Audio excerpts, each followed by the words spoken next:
YS Jagan కు తల్లి చెల్లిపైనే నమ్మకం లేదన్నారు ఏపీ మంత్రి నారా లోకేష్. అందుకే ఆ పార్టీలో ఎవరు ఉండడం లేదని చెప్పారు. ఇక గత పాలనలో తప్పు చేసిన వారిని ఎవరిని వదిలిపెట్టబోమని హెచ్చరించారు. చట్టాలను ఉల్లంఘించినప్పుడు భయం దేనికని ప్రశ్నించారు. పరువు నష్టం దావా కేసులో కోర్టుకు వచ్చిన సందర్భంగా లోకేష్ ఏం మాట్లాడారో చూద్దాం. 2019లో బ్లూ మీడియా పత్రిక సాక్షి నా పైన ఒక ఆర్టికల్ వేస్తాం జరిగింది. దాంట్లో ప్రధానంగా నేను మంత్రిగా ఉన్నప్పుడు విశాఖపట్నానికి అనేక సార్లు వచ్చాను. లాంజ్లో నా పైన దాదాపు 25 లక్షల రూపాయలు ఆనాటి తెలుగుదేశం పార్టీ ప్రభుత్వం ఖర్చు పెట్టిందనే వార్త వేస్తాం జరిగింది. అప్పుడే నేను లీగల్ నోటీస్ కూడా జారీ చేశాను. మీరు క్షమాపణ చెప్పాలి, నేను ఎక్కడ ఆధారాలు లేవు, రాజ్యాంగం చాలా స్పష్టంగా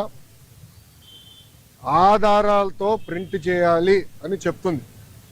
అంతేగాని ఆధారాలు లేకుండా ప్రింట్ చేస్తే అది డిఫమేటరీ నేచర్ అని చాలా స్పష్టంగా చెప్తుంది.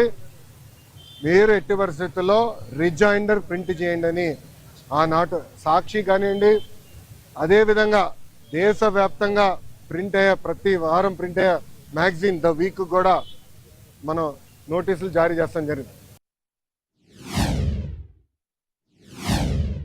గత 5 సంవత్సరాలుగా న్యాయ పోరాటం నేను చేస్తున్నా.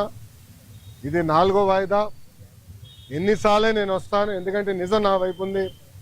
గతంలో కూడా మీకు చెప్పాను. ఈరోజు కూడా మంత్రి హోదాలో నేను వచ్చినప్పుడు పార్టీ ఆఫీసులో బస్సులో పడుకొని సొంత భోజనం నేను తింటున్నా తప్ప ప్రభుత్వం దగ్గర నుంచి కనీసం ఒక్క వాటర్ బాటిల్ కూడా నేను తీసుకోవట్లేదు. నేను ఇక్కడికి వచ్చిన వాహనం కూడా నా సొంత వాహనం, దాంట్లో డీజిల్ కూడా పోసుకుని నా సొంత నిధులతో, ఎక్కడ ప్రభుత్వం పైన ఆధారపడకూడదని మా తల్లి భువనేశ్వరి గారు నాకు చిన్నప్పటి నేర్పించారు.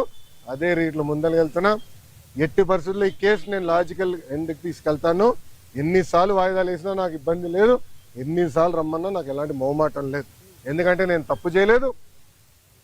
నిజం గెలిచడానికి కొంచెం ఆలస్యమైనా నిజం గెలుస్తుందని బలంగా నమ్మే వ్యక్తిని. గతంలో కూడా నేను చూశాను. నాకు నేను కట్టుబడి ఉంటా. రాజకీయాల్లో ఒక ఎంబీఏ లాంటిది. ఎందుకంటే ప్రజలకి దగ్గర ఉంటాం, నిరంతరం ప్రజల సమస్యలు తెలుసుకునేవాడిని. సో ఇప్పుడు ఎవరన్నా నాకు అర్జీ ఇచ్చినా, నన్ను ఎవరైనా కలిసినా, ఒక మెసేజ్ నాకు వచ్చినా, తన వెనకాల ఎంత కష్టం ఉందో నాకు ఇప్పుడు అర్థం చేసుకోగలుగుతాను. సో యువగలం పాదయాత్రలో కూడా నేను అనేక హామీలు ఇచ్చాను. ఒక్కొక్క హామీ నిలబెట్టుకుంటూ వెళ్తున్నాను. ఇచ్చిన ప్రతి హామీ నేను నిలబెట్టుకున్నాను, దాంట్లో ఎలాంటి సందేహం లేదు.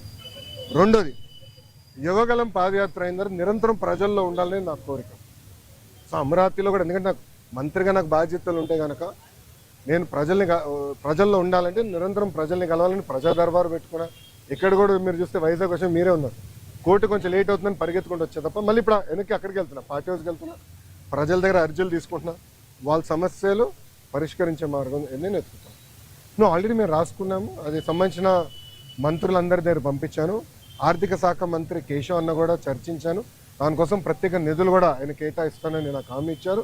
వచ్చే బడ్జెట్లో అది ఉంటుంది. తప్పనిసరిగా ఇచ్చిన ప్రతి హామీ మేము నిలబెట్టుకుంటాం.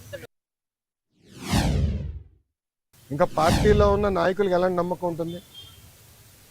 నేను ఎప్పటి నుంచో చెప్తున్నా, వైకాపా నాయకులు నిజం అవుతుంది కదా. ఒక్కొక్కరు రాజీనామా చేసుకుంటూ వెళ్తున్నారు. నేను శిక్ష పడదని నేను ఎక్కడ అన్నాను తల్లి?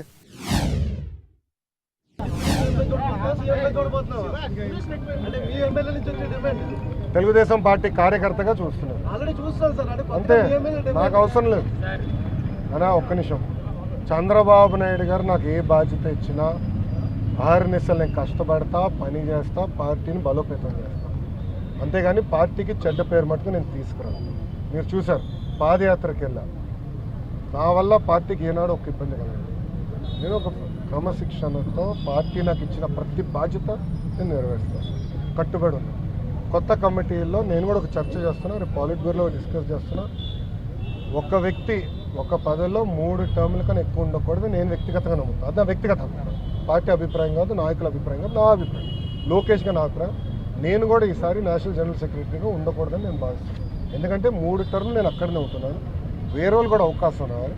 గ్రామ పార్టీ నుంచి పార్టీలో మూవ్మెంట్ పాలిట్ బ్యూరో వరకు రావాలనేది నా లక్ష్యం. నా ఆలోచన. రైట్ ఆర్ రాంగ్ అది పెద్దలు నిర్ణయిస్తారు, నా ఆలోచన అది. అందుకే ఈసారి నేను కానీ రాము కానీ, మళ్ళీ రాము అంటే ఏడుస్తారు వైకాపాలో. ఎందుకు ఏడుస్తారు నాకు తెలియదు. రాము ఏమో నన్ను అన్నంటాడు, నేనేమో రాము అంటాను, ఇద్దరే. సో రాము కూడా మొన్న రాము నేను కూడా మాట్లాడుకున్నాం, దావోస్లో కూడా లంచ్ చేస్తుంటే మేము మాట్లాడుకున్నాం. సో రాము కూడా లేదన్నా నేను కూడా వేరే దానికి వెళ్దాం, వేరే వాళ్ళకి అవకాశం ఇద్దాం, అట్లా మూమెంట్ రావాలని అనుకుంటున్నాను. ఓకే.